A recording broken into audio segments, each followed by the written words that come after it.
Day challenge for 100 tricks and today is day number 33। तो यहाँ पे ट्रिक नंबर 33 में आपके लिए लेके आ चुका हूँ और ये बहुत इंपॉर्टेंट ट्रिक होने वाला है फॉर जीओसी। इससे रिलेटेड क्वेश्चंस आपको मिलेंगे।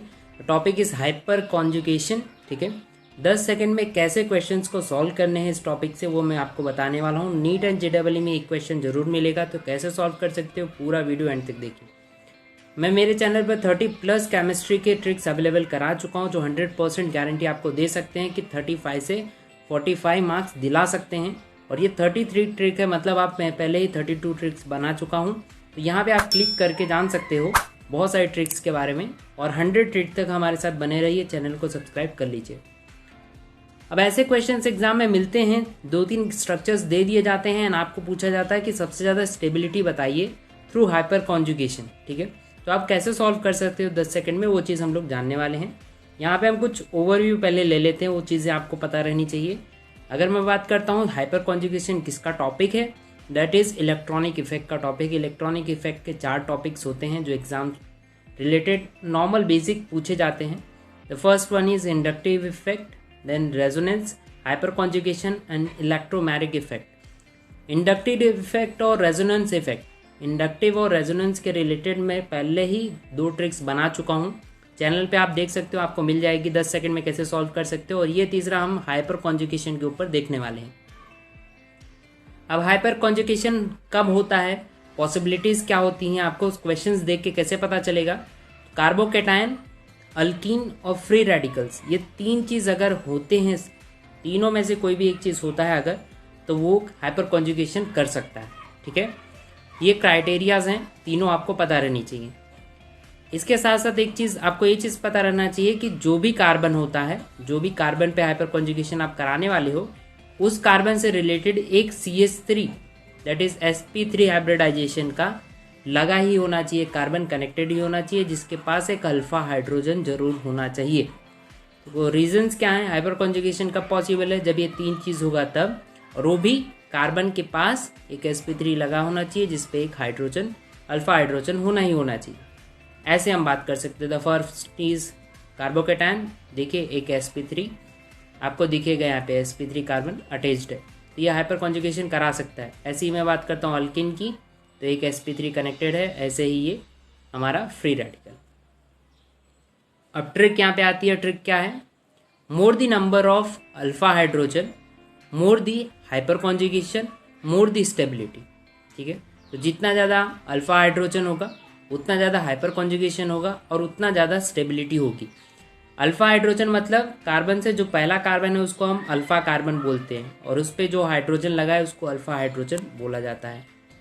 ठीक है, क्वेश्चन देखते हैं जो हमने स्टार्टिंग में देखा, which of the following is more stable. यहाँ पे मैं बात करूँ कार्बन, ये कार्बोकेटायन का है, तो इसके पास कितने अल्फा हाइड्रोजन होंगे, 3, 3, 6, 9। तो कितने अल्फा हाइड्रोजन हुए इसमें, 9। इसमें आपको दिखेगा 6 अल्फा हाइड्रोजन, इसमें आपको सिर्फ 3 दिखेगा, एंड इसमें कोई भी अल्फा हाइड्रोजन नहीं है, 0 है। तो स्टेबिलिटी की बात क्या हुई, जितना ज़्यादा अल्फा हाइड्रोजन उतना ज़्यादा स्टेबिलिटी हुआ।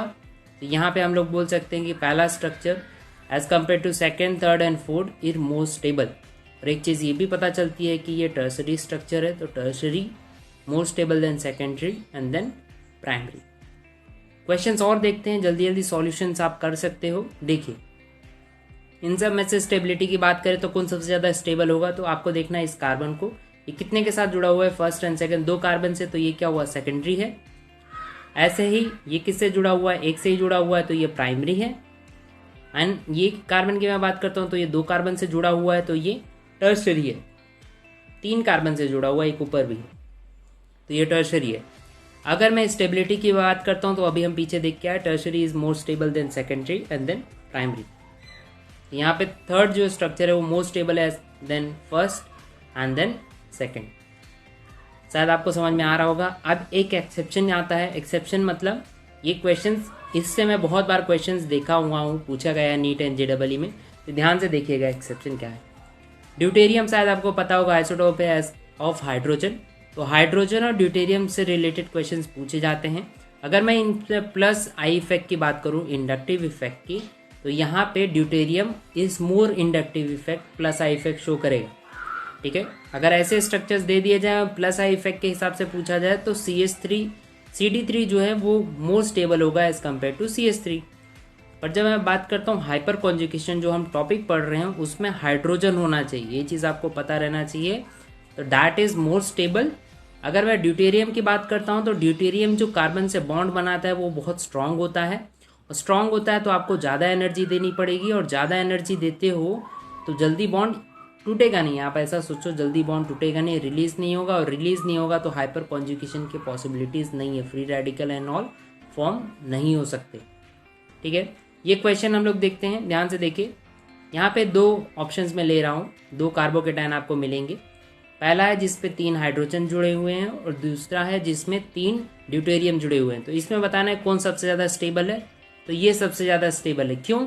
क्योंकि यहाँ पे अल्फा हाइड्रोजन नहीं है। देखिए, मैं पहले ही आपको बोला था अल्फा कार्बन ही नहीं है। अल्फा कार्बन होता तो अल्फा हाइड्रोजन निकलता, तो वो पॉसिबिलिटी उसमें निकल गई, मतलब हाइपर कॉन्जुगेशन आपको नहीं देखना है। प्लस आई इफेक्ट के हिसाब से ये ज़्यादा स्टेबल है। ये क्वेश्चन पूछा गया था 2017 में।